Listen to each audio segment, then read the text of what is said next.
Hello all, welcome back to my channel. నేను మీ జ్యోతి సుధాకర్. అందరూ ఎలా ఉన్నారండి? నేనైతే చాలా బాగున్నాను.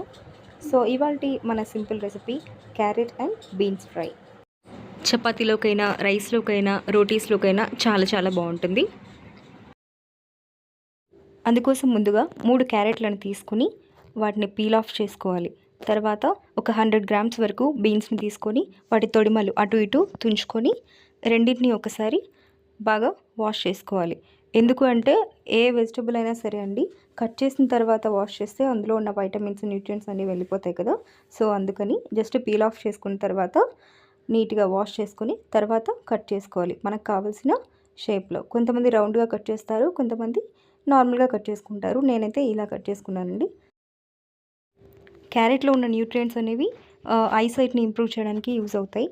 అలాగే beans is nothing but best protein కదండి. సో బాడీ బిల్డింగ్కి అండ్ న్యూట్రియంట్ డెవలప్మెంట్కి అన్నిటికీ యూజ్ అవుతుంది. ఇప్పుడు కట్ చేసుకున్నటువంటి క్యారెట్ అండ్ బీన్స్ ముక్కల్ని ఒక కుక్కర్ తీసుకొని అందులోకి యాడ్ చేసుకోవాలి. ఆ తర్వాత సరిపడా ఉప్పును యాడ్ చేసుకోవాలి. ఉప్పు, 1/2 టీ స్పూన్ పసుపు అండ్ 2 to 3 డ్రాప్స్ వరకు ఆయిల్ని వేసుకొని 1 గ్లాస్ ఆఫ్ వాటర్ యాడ్ చేసుకొని కుక్కర్కి మూత పెట్టి ఒక 3 నుంచి 4 విజిల్స్ వచ్చే వరకు ఉడికించుకోవాలి. మీలో ఎంతమంది దేవర మూవీ చూసారండి? చూస్తుంటే ఎలా ఉందో కామెంట్ చేయండి.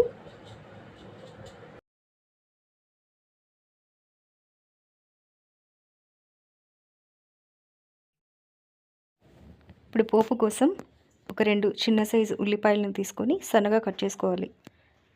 వాటితో పాటు ఒక 5 నుంచి 6 వెల్లుల్లి రెబ్బలు పొట్టు తీసి పెట్టుకోవాలి.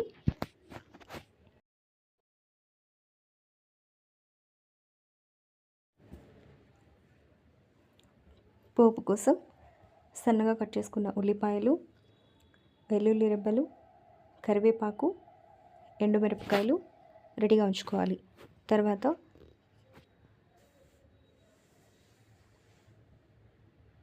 ముక్కలు ఉడికిన తర్వాత ఆ వాటర్ని కొద్దిగా వంపేసుకొని ముక్కల్ని సపరేట్ చేసి పెట్టుకోవాలి. ఆ వాటర్ వేస్ట్ చేసుకోకుండా ఈవినింగ్ టైమ్స్లో చపాతీలోకి కానీ అట్లా వాటర్ వేసుకొని కలుపుకోవచ్చండి పిండిని. ఇప్పుడు పోపు కోసం 3 స్పూన్స్ ఆయిల్ వేసుకొని పోపు దినుసులు, ఆవాలు, జీలకర్ర, ఎండుమిరపకాయలు, ఉల్లిపాయలు, వెల్లుల్లి, కరివేపాకు అన్నీ వేసుకొని దూరగా వేయించుకోవాలి. తర్వాత మనం ముందుగా ఉడికించి పెట్టుకున్నటువంటి క్యారెట్ అండ్ బీన్స్ ముక్కల్ని కూడా వేసుకొని బాగా కలుపుకోవాలి. అది 2 నిమిషాలు మగ్గిన తర్వాత మనం రెడీ చేసి పెట్టుకున్న పుట్నాల పొడి, పప్పుల పొడిని కూడా యాడ్ చేసుకొని బాగా కలుపుకుంటే అంతే, tasty and healthy carrot and beans fry ready. So if you like the video, please like, share and subscribe my channel. Share to your friends also. Thank you. Thanks for watching.